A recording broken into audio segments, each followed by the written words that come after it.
The Bharat मित्र देख रहे हैं आप। मेरा नाम अभिषेक भारती है।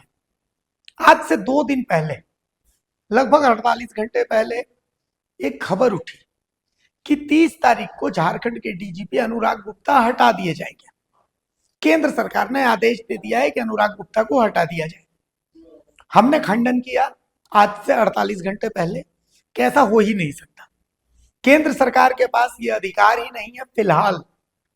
फिलहाल इस शब्द का प्रयोग किया था हमने कि केंद्र सरकार के पास फिलहाल वो अधिकार ही नहीं है कि झारखंड के डीजीपी को वो उनके पद से हटा सके।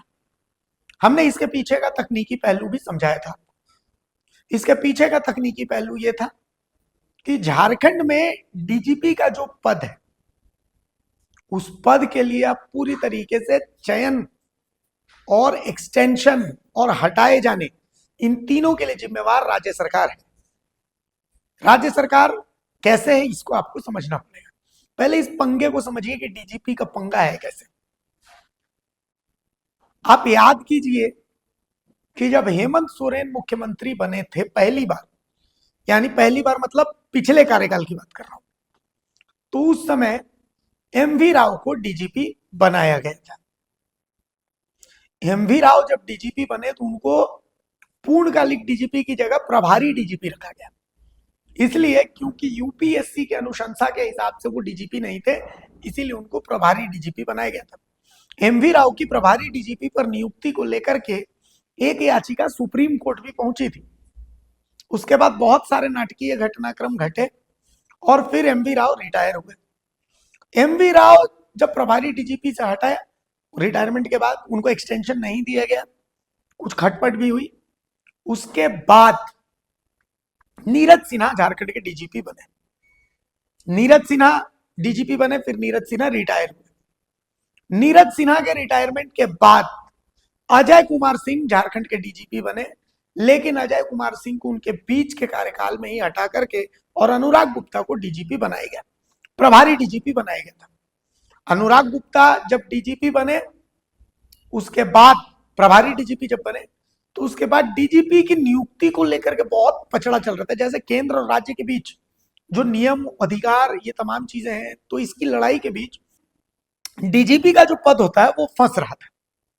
तो ऐसी स्थिति में दूसरी बार जब हेमंत सोरेन मुख्यमंत्री बने, बीच में इससे पहले जब इलेक्शन था झारखंड में, तो अनुराग गुप्ता को डीजीपी के पद से हटा करके अजय कुमार सिंह को इलेक्शन कमीशन ने फिर से डीजीपी बनाया।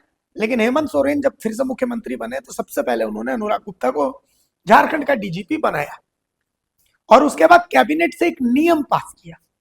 पहले यह था कि 3 सीनियर आईपीएस अधिकारी जो होते थे, उनका पैनल यूपीएससी को भेजा जाता था। यूपीएससी इस पैनल में से जो सबसे मुफीद अधिकारी, उनको झारखंड का डीजीपी नियुक्त करती थी। लेकिन हेमंत सोरेन जब मुख्यमंत्री बने तो उन्होंने कैबिनेट से एक नियम पास किया कि अब यूपीएससी को पैनल नहीं भेजा जाएगा, बल्कि राज्य का एक पैनल होगा। इस पैनल में यूपीएससी का एक प्रतिनिधि सदस्य रहेगा। यूपीएससी का एक प्रतिनिधि सदस्य रहेगा और इस पैनल का अध्यक्ष जो होंगे वो मुख्य सचिव होंगे।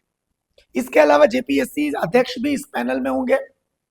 तो ये एक रिटायर्ड जज होंगे, रिटायर्ड जज भी रहेंगे इसमें, रिटायर्ड जज की अध्यक्षता भी रहेगी। तो ये तमाम चीजें जो है नए पैनल में इन्होंने डिजाइन किया। लेकिन इस नए पैनल को कैबिनेट से तो पास किया गया। जब ये नया पैनल को लेकर के अनुराग गुप्ता को जब डीजीपी बना दिया गया कि ठीक है, प्रभारी ने इस नए पैनल के अनुशंसा के बाद अनुराग गुप्ता डीजीपी होंगे, जिसके बाद बाबूलाल मरांडी ने रांची में एक प्रेस कॉन्फ्रेंस की और दिल्ली में एक सुप्रीम कोर्ट में एक केस भी दर्ज किया गया अनुराग गुप्ता की नियुक्ति को लेकर के। बाबूलाल मरांडी ने रांची में जो प्रेस कॉन्फ्रेंस की थी, इस प्रेस कॉन्फ्रेंस में उन्होंने सवाल उठाए थे। सवाल क्या थे? सवाल ये थे कि जो डीजीपी की नियुक्ति को लेकर के नियमावली बनी है, वो नियमावली वैलिड ही नहीं। उस नियमावली को विधानसभा से पास करवा करके लाना था, लेकिन विधानसभा से उसको पास नहीं करवाया गया, पहली चीज। दूसरी चीज, उस समय जेपीएससी का कोई अध्यक्ष था नहीं, जेपीएससी अध्यक्ष पद खाली था। तो ऐसे में अनुराग गुप्ता की नियुक्ति कैसे हुई? क्योंकि सदस्य तो उसमें एक प्रतिनियुक्त सदस्य जो होंगे, जो पैनल है, उसमें जेपीएससी अध्यक्ष का भी जगह थी। तो ऐसी स्थिति में आखिर अनुराग गुप्ता की नियुक्ति कैसे हुई? ये तमाम पॉइंट्स बाबूलाल मरांडी ने उठाए थे। अब अनुराग गुप्ता जो डीजीपी है, इनको भी आपको समझना पड़ेगा। असल में मैं आपको एक बात बताऊं, किसी को भी अगर मोटिवेशन की जरूरत है तो उनको अनुराग गुप्ता पढ़ना चाहिए। मतलब फर्श से अर्श, अर्श से फर्श और फिर फर्श से अर्श तक। बुरे दिन क्या होते हैं, बहुत बुरे दिन क्या होते हैं, अच्छे दिन क्या होते हैं, बहुत अच्छे दिन क्या होते हैं, ये तमाम चीजें अनुराग गुप्ता के जीवन से आपको देखने को मिलती है। रघुवर दास मुख्यमंत्री थे झारखंड के और झारखंड में राज्यसभा का चुनाव हो रहा था। हॉर्स ट्रेडिंग का आरोप लगा था और उस हॉर्स ट्रेडिंग के लिए रघुवर दास या बीजेपी के लिए उस समय हॉर्स ट्रेडिंग करने का, चूंकि उस समय आईजी थे अनुराग गुप्ता, तो हॉर्स ट्रेडिंग करने का आरोप लगा था अनुराग गुप्ता पर और बाकायदा सीडी वगैरह तमाम चीजें जारी हुई थी। यहां तक कि हेमंत सोरेन जब मुख्यमंत्री बने तब अनुराग गुप्ता को निलंबित भी किया गया था और अनुराग गुप्ता को झारखंड छोड़ने को मजबूर भी होना पड़ा था। लेकिन फिर अनुराग गुप्ता की वापसी हुई। जो अनुराग गुप्ता कभी बीजेपी के बहुत करीबी हुआ करते थे, आज हेमंत सोरेन के बहुत करीबी। हेमंत सोरेन को जेल से बाहर निकालने से लेकर के हेमंत सोरेन को आज शक्ति का केंद्र बनाने तक कहीं ना कहीं एक बहुत बड़ा दिमाग अनुराग गुप्ता का है।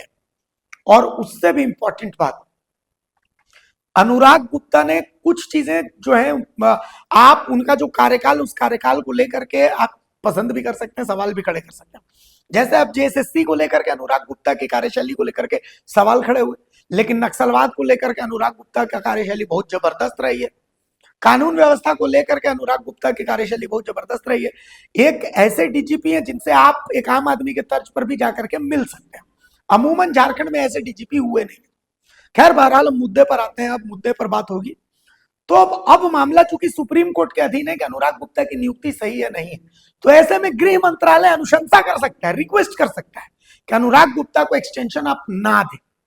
लेकिन राज्य सरकार की तरफ से गृह मंत्रालय को जवाब दिया गया है कि चूंकि ये मामला सुप्रीम कोर्ट में अभी विचारणीय है, तो ऐसी स्थिति में अनुराग गुप्ता को एक्सटेंशन देने ना देने को लेकर के हम फैसला नहीं कर सकते। और अनुराग गुप्ता को जब डीजीपी नियुक्त किया गया था, प्रभारी नहीं डीजीपी नियुक्त किया गया था, तो उनका कार्यकाल जून 2026 तक उनका कार्यकाल है।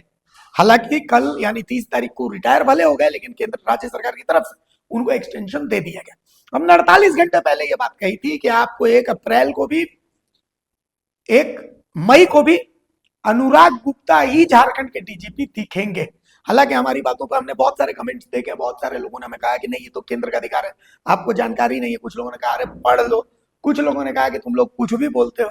लेकिन हम द भारत मित्र हैं, हम वही बोलते हैं जो धरातल पर दिखता है। और धरातल पर यही दिख रहा है कि अभी केंद्र सरकार की पावर जो है, लिमिटेशंस जो है, वो एक डीजीपी को हटाने की नहीं है। झारखंड में जो कैबिनेट का प्रस्ताव है जिसके तहत डीजीपी अनुराग गुप्ता की नियुक्ति है, तो केंद्र सरकार भले अनुशंसा कर सकता है।